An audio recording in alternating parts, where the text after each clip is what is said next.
हाँ भाई कितने जे हाँ बिल्कुल आ गया बिल्कुल आ गया जी अब बरसेरा तेरी खैर चुप हुण कट जाओ छड़ दे बस छड़ दे कुछ ना कर हुण बस बहन दे जैसे छेड़ी ना बस हुण रान छड़ दे ਉਹ ਕੁਛ ਨਾ ਕਰ ਬੈਨ ਤੂੰ ਯਾਰ ਚੁੱਪ ਯਾਰ ਹੁਣ ਸਾਰੇ ਸਾਈਡ ਤੇ ਆਪਣਾ ਲੱਗ ਜਾ ਕੁਛ ਨਹੀਂ ਹੁੰਦਾ ਸਾਈਡ ਤੇ ਹੋ ਜਾ ਸਾਰੇ ਸਾਈਡ ਤੇ ਆ ਚੱਲਿਆ ਬਸ ਬੈਨ ਜੀ ਯਾਰ ਨਾ ਕਰੋ ਮੈਂ ਤੁਹਾਨੂੰ ਆਨਾ ਮੈਂ ਛੱਡ ਦੋ ਹੁਣ ਗੱਲ ਨੂੰ ਆ ਗਿਆ ਬਸ ਠੀਕ ਹੈ ਮੈਂ ਡਗਰ ਬੈਂਦਾ ਤਾਂ ਫਿਰ ਜਾਣ ਚਿੰਤਰ ਕਰਦੇ ਹੋ ਨਹੀਂ ਨਾ ਕਰ ਕੁਛ ਨਹੀਂ ਹੁੰਦਾ ਛੱਡ ਦੇ ਆ ਗਿਆ ਬਸ ਇੰਜ ਰਿਹਾ ਟਿਕੇ ਹੋਈ ਕੁਛ ਨਾ ਕਰਿਆ ਜੀ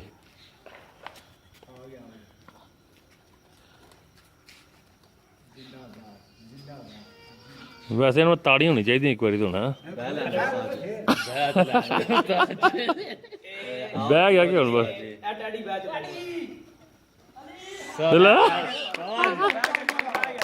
ਲਓ ਇਹ ਬੱਬਰ ਸ਼ੇਰ